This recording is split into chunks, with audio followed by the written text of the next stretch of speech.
Hi everyone, Tunde here, and welcome to the Africa History Channel, where we bring snippets of African history from the perspective of Africans. Today, we're starting a new series that will last for the next 6 episodes on the 1851 Bombardment of Lagos by the British.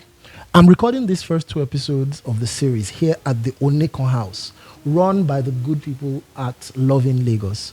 It's a 5-minute walk from the Lagos Marina, where the British ships that bombarded Lagos arrived, and a 15-minute walk from the Palace of the Oba of Lagos.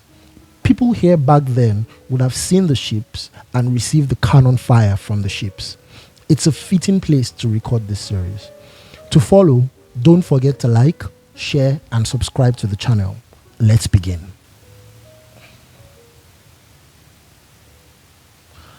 Tuesday, November 25th, 1851. A sentry watches from what is today the Lagos Marina.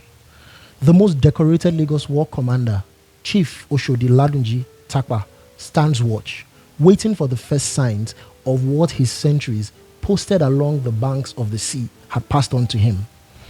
In the horizon, the helm of the British gunboat, HMS Bloodhound, appeared. For many decades, the appearance of ships on the waters of Lagos like this sent excitement throughout the town.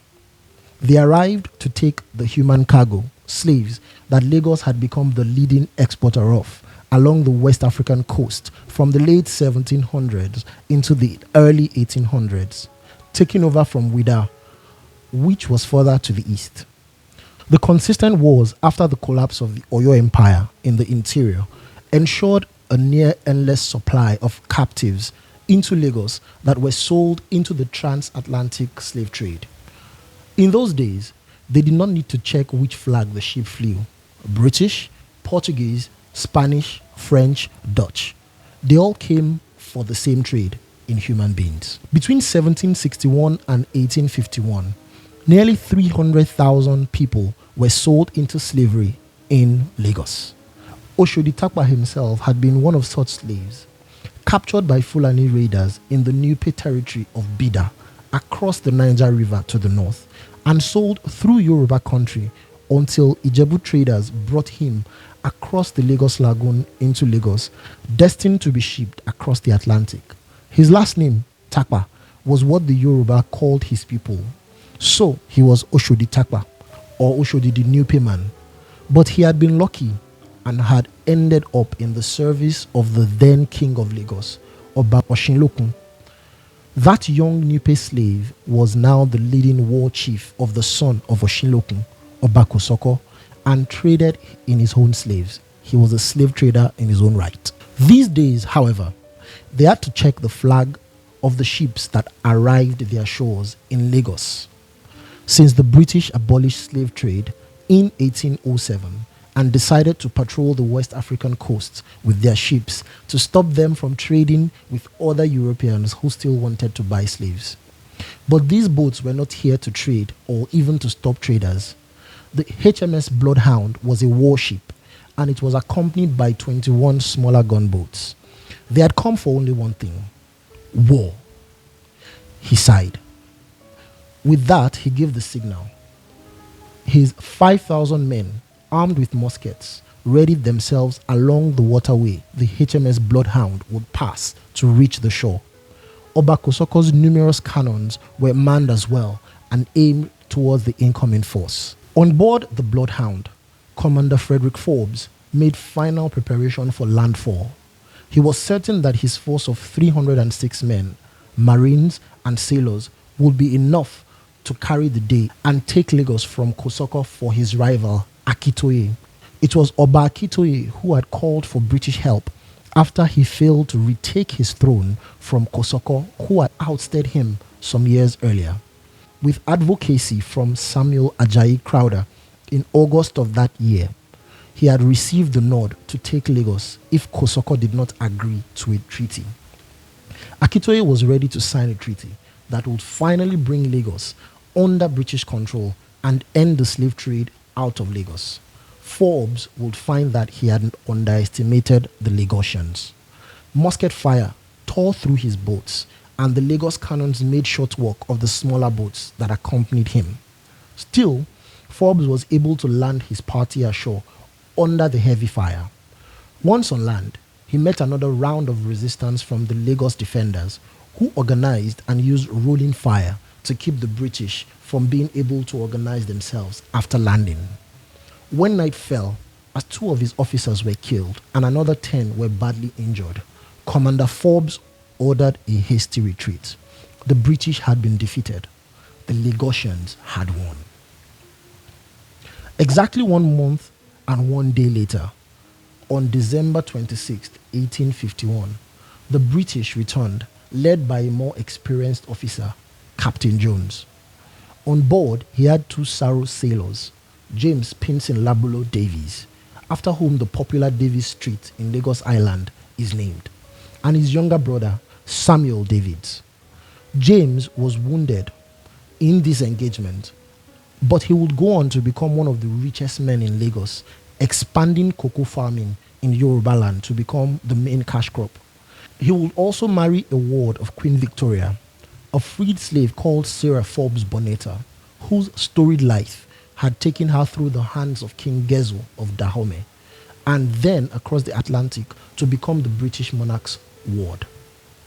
This time, the British came with a healthy respect for the defensive capability of the Lagosians. Rather than 1 gunboat, the British sent 2, the HMS Bloodhound and the HMS Teaser.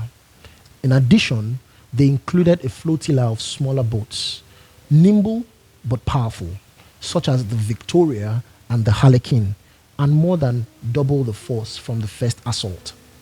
Crucially, unlike the first time where the British were not prepared to take any serious losses, this time they came prepared to take significant losses in order to take Lagos. The victory from the first engagement had a different effect on the Lagosians. Rather than adapt their defense tactics to suit the new force, they decided to rely on the same tried and tested approach that won them the November victory.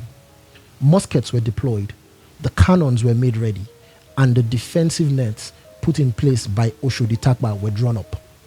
Later reviews of the battle would suggest that if the Lagosians had deployed their more mobile war canoes equipped with swivel cannons, in addition to their static defenses, they may well have carried the day again.